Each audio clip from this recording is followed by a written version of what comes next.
With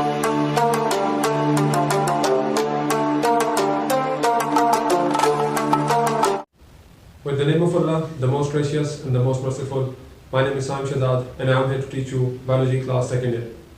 Students, आज हम लोगों का जो टॉपिक है बहुत इंटरेस्टिंग है, शॉर्ट के हवाले से बहुत अहम है और इसमें से लॉन्ग भी आ सकता है। हमने बेसिक चीज़ें पढ़नी है कुछ डिफॉर्मिटीज़ ऑफ स्केलेटन के हवाले से। अगर इसको आप ध्यान से समझ लेंगे तो ये चीज़ें हमेशा के लिए जहन में बैठ जाएंगी। अगर इसको आप वर्ड टू वर्ड याद करने की कोशिश करते हैं तो फिर ये चीज़ें थोड़े दिनों बाद जहन से निकल जाती हैं, भूल जाती हैं। तो कोशिश करिएगा जो मैं बताऊँ उसको समझ लीजिएगा। अगर समझेंगे इंशाल्लाह आपको ये भूलेगा नहीं कभी।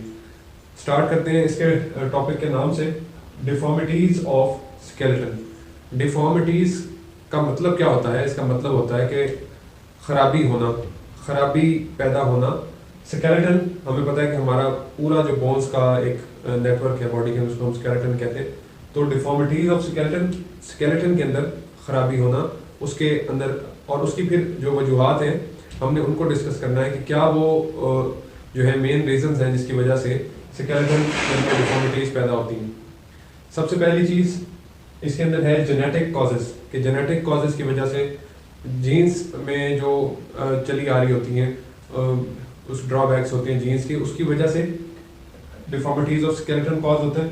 दूसरे नंबर पे हार्मोनल कॉजेज़, हार्मोन्स में उसकी कमी होना, उसकी ज़्यादती होना, उससे जो प्रॉब्लम आते हैं स्केलेटन में, हार्मोनल कॉजेज़। और थर्ड है न्यूट्रिशनल कॉजेज़। तीसरे नंबर पे न्यूट्रिशन है कि अगर न्यूट्रिशन में किसी चीज़ की कमी है बॉडी के अंदर, इसमें मेनली हमारे पास कैल्शियम है जो बोन्स में डिपॉजिट होने होते हैं, कैल्शियम साल्ट्स, अगर उनकी कमी है और जो भी चीज़ें इसमें आती हैं वो हम इसको बारी बारी देखते हैं। सबसे पहले जेनेटिक डिजीज़, जेनेटिक कॉजेज़ है। जेनेटिक कॉजेज़ के अंदर हमारे पास जो सबसे पहली चीज़ का जिक्र किया गया है वो है क्लेफ्ट पैलेट। और ये होता क्यों है? क्योंकि हमारी जो दो बोन्स हैं माउथ के अंदर प्रेजेंट होती हैं, कौन कौन सी? Maxilla and palatine. मैक्सिला हमारा जो माउथ का फ्रंटल पार्ट पे जो बोन प्रेजेंट है उसको मैक्सिला कहते हैं, और जो पैलेटिन है वो पैलेट वाली बोन है, यानी पैलेट के साथ जो पीछे हमारे पैलेट की बैक साइड पे बोन है उसको हम पैलाटिन कहते हैं। पैलाटिन और मैक्सिला दोनों आपस में ज्वाइंट नहीं करती, फ्यूज नहीं होती हैं आपस में। इस वजह से ये एक डिफॉर्मिटी पैदा होती है जिसके अंदर से पैलाटिन हमारा ऊपर के अटैच हो जाता है ऊपर वाली तरफ, और खुराक और हवा का जो अंदर जाना है बॉडी के अंदर उसमें डिफॉर्मिटी पैदा होती है। उसके अंदर जाने से इकट्ठा ही जब वो अंदर जाता है, सकिंग प्रॉब्लम्स इसमें आती हैं। उसके अंदर क्या कॉज होता है? उसके अंदर हमारे पास एक डिजीज कॉज होती है जिसका नाम है एस्पायरेशन नमूनिया। एस्पायरेशन नमूनिया कॉज होती है क्लेफ्ट पैलेट की वजह से। वो पैलेट ऊपर अटैच हो जाता है, दो बोन्स ज्वाइंट नहीं करती और प्रॉब्लम होती है intake of food and water. इसके अंदर वो फिर हर चीज़ जाती है, कभी सांस की नाली का डिफरेंस नहीं रहता और खुराक की नाली का, तो फिर वो अक्सर खुराक जो है वो सांस की नाली में चली जाती है। इस तरह एक डिजीज पैदा होती है जिसको कहते हैं एस्पायरेशन नमूनिया। ये होगी पहली बात जेनेटिक कॉजेज के अंदर। दूसरी बात कि माइक्रोसेफेली मीन्स के ये जेनेटिक प्रॉब्लम है जिसके अंदर स्कल की ग्रोथ नहीं होती, स्कल का साइज छोटा रह जाता है, तो ये एक प्रॉब्लम है जो जेनेटिक कॉजेज में आता है। उसके बाद आर्थराइटिस है। आर्थराइटिस के अंदर क्या होता है कि 100 किस्म की डिजीज हैं जो इससे रिलेटेड है, बोन्स की डिफॉर्मिटीज से, और ये इसके अंदर डिजनरेशन होती है, डिजनरेशन ऑफ सेल्स होते हैं, इन्फ्लेमेशंस होती हैं बोन्स के अंदर, वो सारी इससे लिंक करती हैं इस आर्थराइटिस की डिजीज से, और हंड्रेड्स ऑफ डिजीज हैं इससे रिलेटेड। उसके बाद है जी ऑस्टियो आर्थराइटिस डिजीज है। ऑस्टियो आर्थराइटिस के अंदर भी जॉइंट्स अफेक्टेड होते हैं इसके अंदर, और ये बहुत ज़्यादा क्रोनिक डिजीज़ है ऑस्टियो आर्थराइटिस और बहुत कॉमन है, और इसमें भी जॉइंट्स जो है वो मेनली डिफेक्टेड होते हैं। तो ये है हमारी जेनेटिक कॉजेज जिसके अंदर हमने मेन डिजीज़ के नाम पढ़े और कुछ की वजूहात भी पढ़ी कि ये किस वजह से पेश आती है। दूसरे नंबर पे हमारे पास है हार्मोनल कॉजेज। हार्मोनल कॉजेज क्यों होते हैं, इसमें कौन सी डिजीज़ है? हार्मोनल कॉज में पहली जो डिजीज़ हमें बताई गई है वो है ऑस्टियोपोरोसिस। ऑस्टियोपोरोसिस जो डिजीज़ है इसके अंदर क्या होता है कि बोन के अंदर जो मिनरल्स की डेपोजिशन है उससे ज़्यादा तेज़ बोन रीअब्जॉर्प्शन,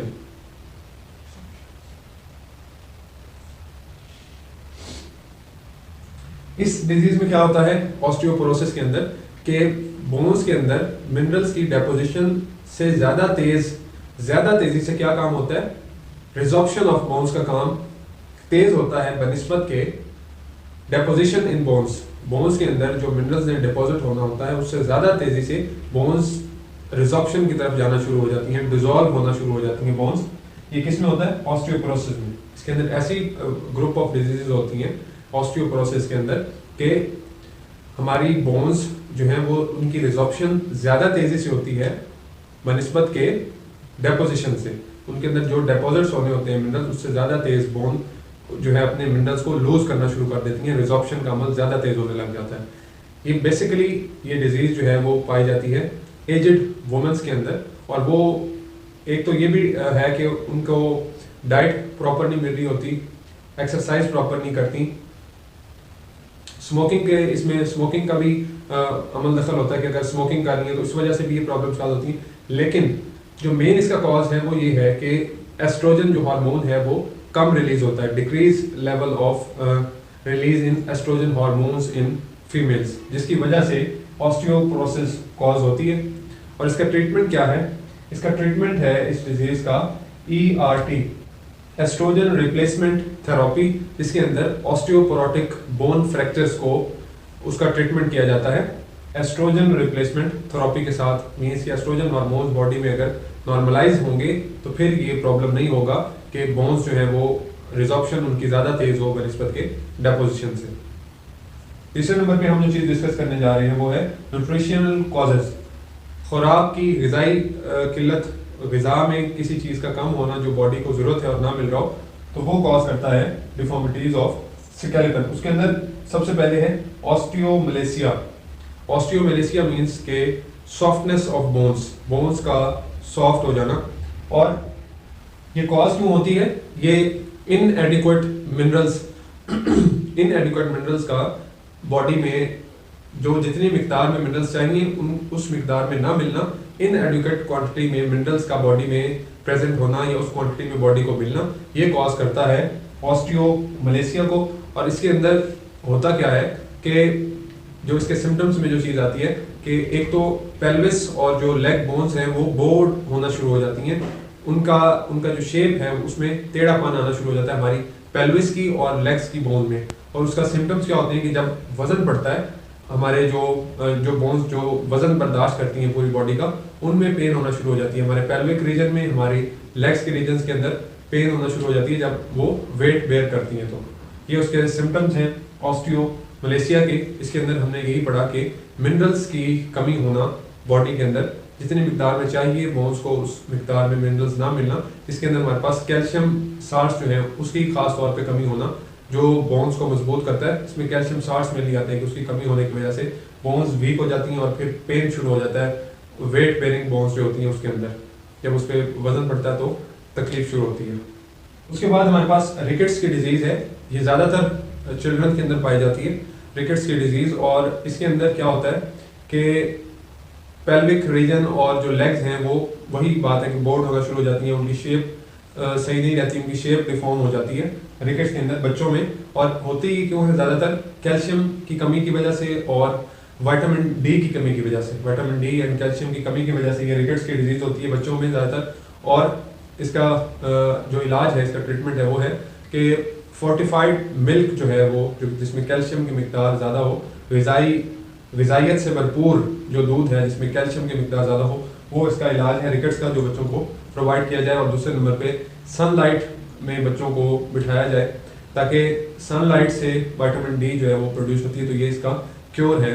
सनलाइट बॉडी में विटामिन डी की प्रोडक्शन का बायस बनता है। तो सन बाथिंग करवाई जाए और फोर्टिफाइड कैल्शियम का मिल्क प्रोवाइड किया जाए जिससे बच्चों की जो बोन्स हैं वो स्ट्रॉन्ग हो सके। ये थी हमारे पास डिफॉर्मिटीज ऑफ स्केलेटन। इसके अंदर हमने 3 डिजीज को डिस्कस किया।